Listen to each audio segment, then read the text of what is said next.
할렐루야. 오늘 교구는 특별히 장재구 조누리 부부가 그동안 못 나오다가 새벽부터 나오기 시작했네요. 새벽 나올 정도면 이제 주일 예배나 수요일날 아무것도 아니라 생각합니다.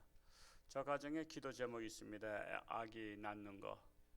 저도 지금까지 기도하고 있지만은 아직까지 잉태 소식이 없어서 늘 끌어안고 기도하고 있습니다. 하여튼 아기 낳을 수 있도록 기도해 주시기 바랍니다. 참 감사합니다. 날씨도 포근해졌고 감사할 일이 많죠. 요즘에 여러분 감사 노트에 쓸 일이 많을 것 같아요. 그냥 이래도 감사 저래도 감사합니다. 제 딸내미 그 교회 거기는 순복음이에요. 순복음이 참 그래도 더 세게 신앙생활 하는 것 같은데 월요일날 오전 10시인가 11시인가 신방이라고 대신방 시작해서 그 회사는 어떻게 했냐 했더니 반찬에 따라요 신방 받고 가려고. 그냥 그 교회는 어떻게 신방하냐 했더니 그냥 거기는 목사님이 일방적으로 그냥 이렇게 정한대요. 목사님이 당신네는 화요일날 몇 시입니다 그러면 그날 다 휴가를 낸대요. 휴가를 내서 신방을 받는데요. 그러니까 참 세게 하시네. 그렇게 해도 다 또 그냥 지금까지 그렇게 해와서 또 그러려니 하고 또 한대요. 그냥 저희 딸은 또 그게 좀 어색한 거죠. 우리 교회는 또 여러 가지 배려를 많이 하는 교회잖아요. 그러다 보니까 저녁 때나 아니면 이제 그런 쉬는 날 우리 성도님들이 원하는 날을 저희가 이제 선택해서 신방을 하는데 그런 교회도 아직도 세게 신앙생활하는 교회도 있구나 이것을 볼 수 있는데 하여튼 오늘 또 이렇게 새벽에 이렇게 오랫동안 못 나왔지만 이제 나와서 이렇게 새벽 예배부터 하는 거 보니까 곧 기쁜 소식이 올 줄로 믿습니다. 오늘 어린 양의 피로 해방받는 이스라엘에 대해서 말씀을 나누고자 합니다. 우리 배경을 같이 한번 읽어보겠습니다. 시작. 6월절의 기원적 사건입니다. 이스라엘 백성들이 해방받기 전에 실시한 어린 양과 대문의 피를 바르는 사건은 전 인류의 구원을 위한 시작점을 알리는 순간입니다. 예수님이 어린 양 되셔서 온 인류를 구원하심으로 이 구원은 완성되었습니다. 그 어린 양과 대문의 피를 바르는 사건은 바로 어린 양 대신 예수님의 보혈의 피를 이렇게 통해서 구원받는 것과 그러니까 일치가 된다는 것이죠. 그러니까 이 성경에는 상징적 사건들이 많이 나옵니다. 이 상징적 사건들을 우리가 잘 해석할 수 있어야 우리가 신앙생활하는데 큰 기쁨이 되지요. 자, 묵상을 보겠습니다. 1번 문제를 한번 같이 읽어볼까요? 시작. 하나님은 모세를 통하여 10가지 재앙을 내리셨습니다. 이 재앙은 이집트 사람들이 섬기는 신들을 심판하고 하나님의 주되심을 드러내는 사건이었습니다. 태양신을 섬기는 그들에게 태양이 빛을 잃었고 이제 이집트의 장자들이 죽은 것이 사실일까요? 자, 하나님은 모세를 통해서 10가지 재앙을 내리셨지만 애굽 백성들이 깨달았어요? 못 깨달았어요? 못 깨달아요. 여러분 10가지 재앙, 우리는 성경을 보면서 이게 하나님의 재앙이고 심판이라는 걸 깨닫지만요 그 당사자들은 못 깨달아요.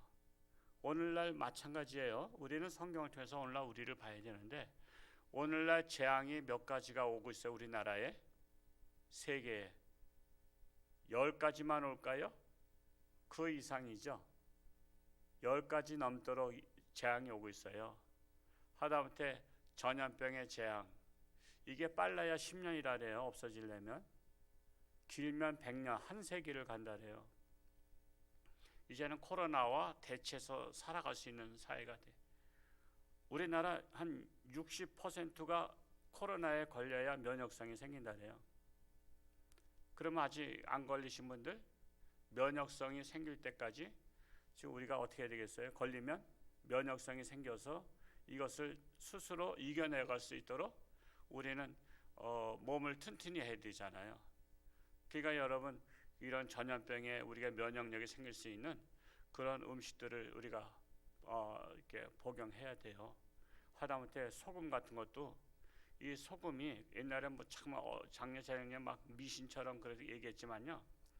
우리가 생각해 보세요. 소금은 세균을 죽입니다. 그래서 모든 것을 다 소금에다 절이고 그러잖아요. 부패를 방지하기 위해서. 그래서 이 소금을 한번 이 시골에서 고기를 잡아 보신 분 알 거예요. 미꾸라지를 잡았어요. 그래서 이제 대야에다가 딱 놓고서는 거기에다가 소금을 솔솔 뿌려 보세요. 미꾸라지가 어떻게 되는지 아세요? 그냥 뭐 팔팔팔팔 뛰어요. 이건 독이에요, 독. 그래서 이 미생물들한테는요, 이 소금이 독입니다. 그래서 이 소금을 우리가 복용을 하는 것이 좋아요. 근데 잠깐만 의사 선생님이 소금 먹지 말라 그랬는데 그것은 정제되지 아니한 소금을 말해요. 여러분, 소금이 우리나라는 바다에서 천일염을 생산하잖아요. 우리나라 소금이 세계에서 최고 좋은 소금이에요. 소금을 심지어 어디서도 캐는 줄 아세요? 산에서도 캐요. 석탄 캐듯이 광산같이 산에서도 소금을 캐요.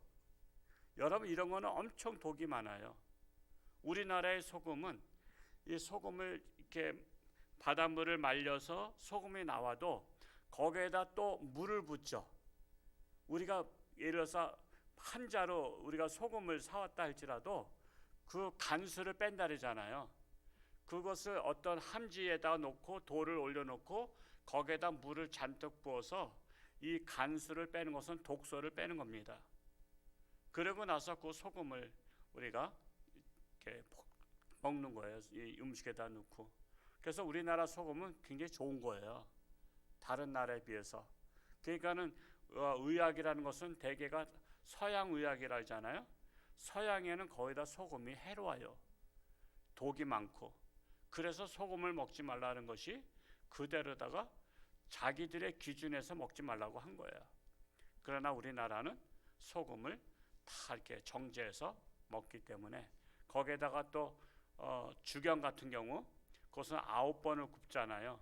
9번을 구우면서 그렇게 좋은 거예요. 그러니까는 우리가 소금을 조금씩 이렇게 복용하면 그것도 우리가 면역력에 좋고요. 우리가 여러 가지 대비할 수가 있어요. 그래서 하여튼 이런 전염병, 이 전염병 그렇게 쉽게 가지 않는다. 뿐만 아니라 옛날에 우박이 오거나 그러면 그게 재앙이잖아요. 그게 무슨 재앙이죠? 우박 때문에 농사가 망치잖아요. 그건 경제적인 재앙이란 말이에요. 지금 경제적인 재앙이 있잖아요.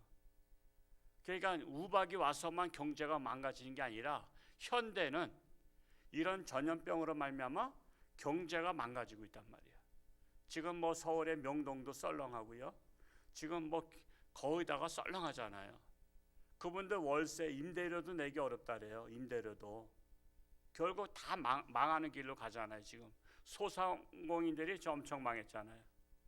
그리고 직장이 안 되잖아요. 그러니까 경제가 돌아가야 되는데 지금 우리나라의 일자리가 잃어버린 게 지금 젊은이들한테 18만 명이 일자리 잃어버렸다래요.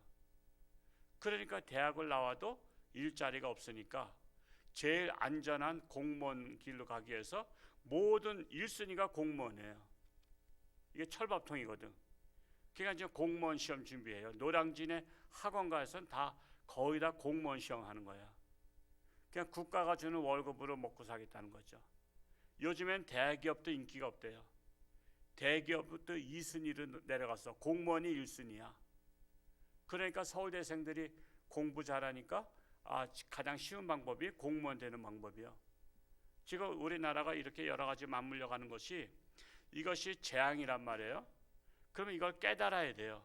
재앙은 깨달을수록 빨리 돌이킬 수가 있어요. 그래서 우리가 하나님 앞에 와서 은혜 받는다는 것은요, 깨달음을 받는 거예요. 여러분, 사람이 흥하고 망하는 것은 깨달음의 차이입니다. 깨달으면 흥할 수 있고 깨닫지 못하면 망할 수 있는 거예요. 그래서 우리는 항상 하나님 앞에 깨달음을 달라고 기도해야 됩니다. 그래서 깨달음은 축복입니다. 하나님의 선물이에요. 여러분, 왜 지옥 가는지 아세요? 사람들이 나쁜 짓 해서 지옥 간다고 우리 일반적으로 생각해요. 나쁜 짓 해서 지옥 가는 게 아니라 깨닫지 못해서 지옥 가는 거예요. 깨닫지 못해서. 뭘 깨닫지 못해서? 예수로 말미암아 구원받는 진리를 깨닫지 못하기 때문에 지옥 가는 거지, 꼭 나쁜 짓 해서 지옥 가는 건 아니란 사실이에요. 그러니까 잠깐만, 그게 세상 사람은 이해가 안 돼. 아니, 저 교회 다니는 사람, 저 사람 나쁜 짓 하는데 저 사람이 어떻게 천국 가? 그러면 나도 가겠다. 여러분, 좋은 일에서 천국 가는 거 아닙니다. 나 같은 죄인을 구원해 주신 예수를 믿어야 가는 거야. 근데 이것을 죽었다 깨어나도 못 깨달아요, 세상 사람들은. 그러니까 착한 일 많이 하고도 지옥 간 사람 많다니까요. 착한 일 하면 천국 갈 줄 알고 착한 일 많이 하는데, 착한 일은 그냥 감사해서 하는 거지 천국 가려고 착한 일 하는 게 아니에요. 우리는 예수를 믿어야 구원을 받는다. 이것을 깨달은 것은요, 우리에게 엄청난 하나님의 축복이 임했다는 것입니다. 2번을 한번 읽어볼까요? 시작. 왜 하나님은 이스라엘 백성들의 대문에 어린 양의 피를 바르게 하고 양을 그때 서서 급히 먹으라고 명령하셨을까요? 아마도 이스라엘 백성들이 그 명령을 받고 어떻게 생각했을까요? 그러면 순종함으로 구원받은 것을 어떻게 받아들여야 할까요? 예수님께서 내 죄를 대신하여 죽으신 것을 믿는 믿음이 나에게도 있습니까? 하나님의 명령은 즉시 행할수록 사탄으로 틈을 타지 못하게 합니다. 우리가 선한 일 하려고 하다가도요, 그걸 즉시 실행 안 하면요, 그게 나중에는 하기 싫어져요. 우리가 선을 행하면 즉시 행해야지, 그때 안 하면요, 나중에는 그냥 아까운 생각도 들고 막 그래요. 그래서 하나님이 말씀하실 때는 그냥 마귀가 틈타지 못하도록 그냥 즉시 하는 거야.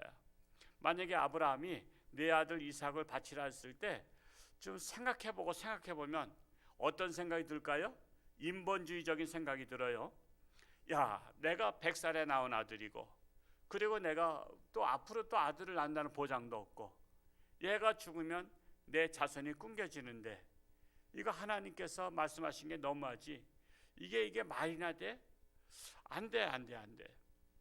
그래서 아들 대신 내가 대신 양을 10마리 바치면 어떨까? 그러면서 그런 여러 가지 잡다한 생각들이 들어가게 돼요. 거기에다가 또 와이프한테 또 얘기하잖아요. 와이프가 또 뭐라 그러겠어요? 아니, 아들이 당신만의 아들이요? 내 아들이요? 나도 낳았어. 그러면서 당신보다 내가 더 안 돼. 그러면서 반대하면요, 이거 되겠어요? 그러니까는 아브라함이 여러 가지 마귀가 틈타지 못하도록 즉시 행했다라는 것입니다. 그래서 하나님은 즉시 순종하는 자에게 복을 주신다. 사실 문설주에 피를 바르면 산다는 것, 이거는 말도 안 되는 거죠. 여러분, 우리가 상식적으로 문설주에 피를 바르고 거기 뭐 사탄이 그냥 죽음의 사자가 지나가리라, 이건 말도 안 돼요, 인간적으로는. 근데 예수를 믿어야 구원받는다, 이건 말도 안 되는 거예요. 그래서 사실 똑같은 거예요. 그냥 문설주의 피를 안 믿는 것이나 예수님의 보혈의 피로 구원받는 것을 안 믿는 것이나 사실은 피장파장이요. 그런데 우리는 예수를 믿어야 구원받는 것을 믿죠? 이게 하나님의 선물이라는 거예요. 우리가 믿어지는 믿음이 바로 하나님의 선물입니다. 저와 여러분은 하나님의 선물, 복을 받은 자들입니다. 3번을 읽어볼까요? 3번 시작. 마침내 해방은 이루어지고 홍해바다는 갈라집니다. 그러나 그것도 참지 못하고 원망한 아들이 있었습니다. 모세의 누이 미리암은 이스라엘 백성들과 함께 춤을 추며 기뻐하고 감사 찬양을 올립니다. 나에게는 구속받은 은혜가 얼마나 넘칩니까? 원망은 망하는 지름길입니다. 감사는 흥하는 지름길입니다. 그래서 우리 올해 감사 이렇게 노트 쓰시는 분들 쓸 게 많죠. 감사를 우리가 한번 올해 해서 정말 기적의 역사 일어났으면 좋겠습니다. 우리 한 구절 보겠습니다. 오늘 말씀 읽으면서 마음에 와닿는 말씀 한 구절을 적고 되뇌어 봅시다. 저는 11장 3절을 말씀을 마음에 되뇌었습니다. 11장 3절 한번 같이 읽어볼까요? 시작. 여호와께서 그 백성으로 애굽 사람의 은혜를 받게 하셨고 또 그 사람 모세는 애굽 땅에 있는 바로의 신하와 백성의 눈에 아주 위대하게 보였더라. 하나님께 순종하는 지도자는 위대하게 보였더라라는 말씀이 제가 마음에 와 닿았습니다. 위대한 것은 자기가 스스로 교만에 빠져서 위대해지는 것이 아니라 하나님께 순종하며 하나님께서 백성들에게 위대하게 보이게 한다는 것을 정말 은혜가 됩니다. 적용을 볼까요? 적용 시작. 말씀을 묵상하면서 나와 나의 삶에 적용할 것과 실제적으로 행동에 옮길 것을 구체적으로 적어 봅시다.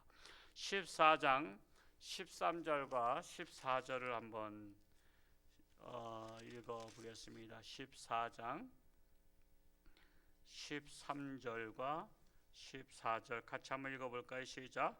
모세가 백성에게 이르되 너희는 두려워하지 말고 가만히 서서 여호와께서 오늘 너희를 위하여 행하시는 구원을 보라. 너희가 오늘 본 애굽 사람을 영원히 보지 아니하리이라. 여호와께서 너희를 위하여 싸우시리니 너희는 가만히 있을지니라. 위급할 때 애굽 군사가 쳐들어왔죠. 다시 잡으러 왔을 때 정말 위기죠. 그런데 모세는 뭐라 그래요? 너희는 가만히 서서 하나님의 역사심을 보라 그런 거예요. 우리가 가만히 있으면 누가 역사해요? 하나님이. 내가 날뛰면 하나님이 가만히 계셔요. 어떤 게 더 이득일까요? 내가 위급할 때 나는 가만히 하나님의 역사를 기다리며 기도하고 있으면 하나님께서 역사하신다는 사실입니다. 이것이 이 말씀이 간단한 것 같지만요, 우리가 삶에서 적용할 때 쉬워요, 어려워요? 이게 어렵다고. 이게 쉽지 않아요. 그러니까는 우리가 여러 가지 매번 자빠지고 넘어지고 엎어지고 고꾸라지고 인생 살다 보면 이런 걸 통해서 경험하게 되는 거야. 내 힘으로, 내 능력으로, 내 실력으로 해보려고 했더니 잘 되는 것 같은데 되는 일이 없구나. 그래서 이제는 내가 내 실력과 내 능력과 내 재능을 포기하고 이제는 하나님의 역사를 내가 기다리고 의지해야 되겠구나. 이런 것을 빨리 깨달을수록 지혜로운 자다. 맞을 대로 다 맞고 세월 갈 대로 다 세월이 가서 기껏 80세 90세 돼가지고 깨달으면 그렇다고 나이가 다시 젊어지는 것도 아니고 이미 때는 늦으리. 그러니까 우리가 빨리 깨달을수록 지혜로운 자다라는 것입니다. 같이 읽어볼까요? 시작. 감사하는 성도는 더욱 풍성한 삶을 살게 됩니다. 오늘 하루를 돌아보며 오늘 하루 여러분 돌아보시고 감사를 적으시고, 저는 어제 또 그저께 총회 훈련한 회의, 또 어제 또 전직 노회장 회의하면서 또 담소를 나누는데 재미있는 말씀을 하시더라고요. 어떤 게 이제 목회자는 이제 목회 이야기잖아요. 그래서 어떤 교회는 목사님이 12시 예배를 12시 5분에 끝나는 바람에 장로님한테 훈계를 들었대요. 그랬는데 이게 잘 안 되잖아요. 이 12시 5분. 그래서 다음에도 또 어떻게 하다 보니까 또 12시 5분이 됐대요. 그랬더니 목사님을 쫓아냈다고, 시간을 안 지킨다고 이제 그랬다래요. 그랬더니 또 우리 노회장 출신 중에서 저 오창교회 장로님 같이 노회장 하셨는데, 그분은 만날 때마다 자신의 목사님 자랑해요. 한쪽에서 5분 더 행밤에 쫓겨났다고 하니까 한 목사님은, 그 장로님은, 우리 목사님은 평균 12시 25분 정도 돼야 끝나신대요. 그러니까 12시쯤에 이제 세 번째로 말씀을 드립니다 하면서 세 번째 되니까 성도들이 엄청 이제 세 번째면 오늘 도대체 언제 끝날 거야. 그러니까 자꾸만 이제 수석 장로님이시니까, 장로님, 목사님 설교 좀 제발 짧게 하게 하세요. 목사님께서 얼마나 성도들 사랑하면 오랜만에 온 거 말씀으로 다 먹여주시려고 그러냐. 잘 그냥 더 먹으라 하는 거 그냥 은혜로 받아들여라. 그래가지고 지금까지 왔대요. 그래서 그 목사님은 12시 20분에서 25분 정도에 설교 끝나고 예배 끝나도 지금까지 그 장로님이 자꾸만 목사님을 두둔하고 그래서 그렇게 있다고. 그 목사님 저도 아는 목사님이에요. 그 아는 목사님인데 그렇게까지 해도 저는 할 수 있으면 12시 넘으면 제가 찬송가를 1절과 4절 부르면서 그냥 이렇게 한 5분 넘지 않으려고 노력은 하는데, 혹시 때로는 설교가 길어도 말씀을 많이 주시려고 하는 목사의 마음을 이해하시고 너그럽게 넘어가시길 바랍니다. 저는 이렇게 기도했어요. 하나님, 사면 초가일 때, 사탄이 역사할 때 가만히 하나님의 역사를 기다리는 종이 되게 하소서라고 기도했습니다. 기도하겠습니다. 할렐루야. 고맙고 감사하신 아버지 하나님, 오늘도 새날 주시니 감사드립니다. 참으로 오늘 하루도 코로나와 참으로 싸우며 승리하며 늘 하나님과 동행하면 어떤 어려움이 와도 넉넉히 이길 수 있는 줄로 믿습니다. 가만히 서서 하나님의 역사를 기다리는 우리 모두가 되기를 간절히 소원합니다. 참으로 이 시간도 하나님 앞에 귀한 11조의 물로 감사의 물 드리는 손길들마다 하나님 사랑하시고 축복하시고 이 전에서 하나님의 축복을 누리며 응답받으며 승리하는 복된 가정들로 삼아 주옵소서. 여러 가지 기도 제목들이 있습니다. 건강의 문제, 또한 잉태의 문제, 여러 가지 부모님의 문제 간절히 기도하오니 저들의 간절한 기도가 하늘나라 보좌를 움직이는, 하나님을 감동시키는 놀라운 기도의 역사가 일어나게 하여 주옵소서. 예수님의 이름으로 축복하며 기도하옵나이다. 아멘.